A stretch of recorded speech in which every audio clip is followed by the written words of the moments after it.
was December 13th, 1937, and Nanking was on fire.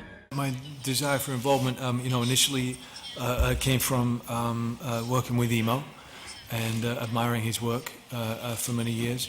The novelty of working on an entirely Chinese production, something which was, about 60% Mandarin, 40% English. And then also from my initial conversations with Emo, where he would say to me, hey, I'm not sure if you're accustomed to sticking to the script. We don't like to stick to the script, we'd like to improvise an awful lot, change the script every single day. And enjoying that. I enjoy that kind of filmmaking greatly. You know what? Who cares about the cultural differences? The thing is, the wonderful thing is with this, with being an actor, is that you work with so many different directors, and each of them have very different styles.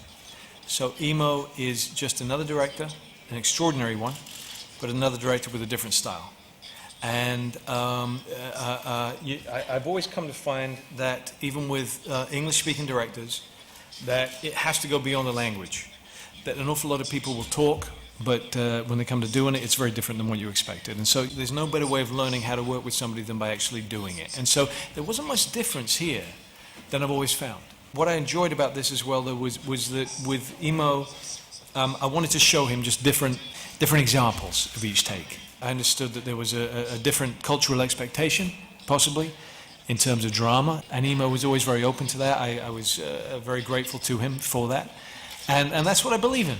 I believe, look, if you have a trouble with giving a director very different versions of each take, of each scene, then go be a director, But I'm an actor, and so I want to, if I trust a director, if I admire his work, then I'm going to be very happy to give him variants so that in the editing room he can choose what he wants to do. And so I find it very enjoyable.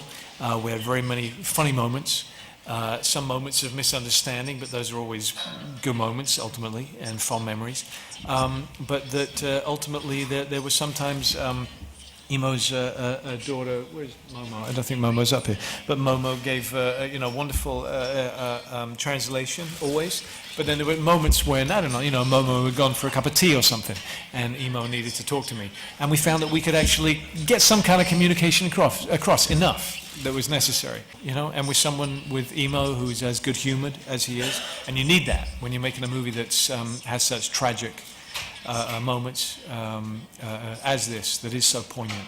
You need that in order to retain that humanity, much in the same way that the characters require that as well. Nobody can endure that amount of drama and emotion in their life 24/7. You have to have a break from it, no matter how serious the circumstances are.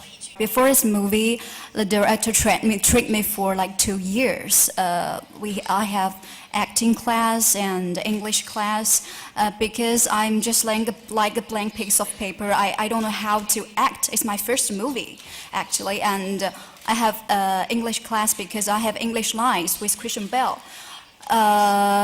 Before the movie, and our sisters trained together for like 2 months. We have to learn how to walk and talk like a prostitute in this movie, right? Because we are all students in the university. We don't know how to act like a graceful prostitute, so. Yeah, and I think the point is we trust in the director. I had the book The Rape of Nanking on my bookshelf for many years, but certainly is a fascinating and tragic moment in history, in human history, and something which not many people know about. And that was astounding because, you kind of get these blinkers. Once you do know about something, you feel like everybody knows about it. You make that assumption. And every time I would mention it to anybody within the States, when I was preparing to work with Emo, and Emo had sent me a wealth of information and research about it, it always stunned me how little anybody knew about it. There's obviously the history of it, but more important than that, you go to a personal level, and that is something which nobody can help but feel for and connect with, because it's just human nature that, you may hear numbers of 300,000, 250,000, and even the lowest count of numbers are absolutely atrocious and hideous.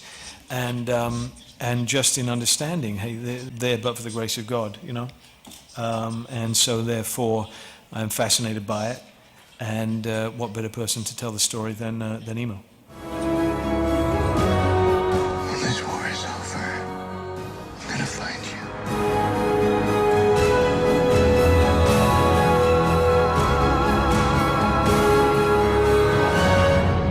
What you did today, it makes you a hero.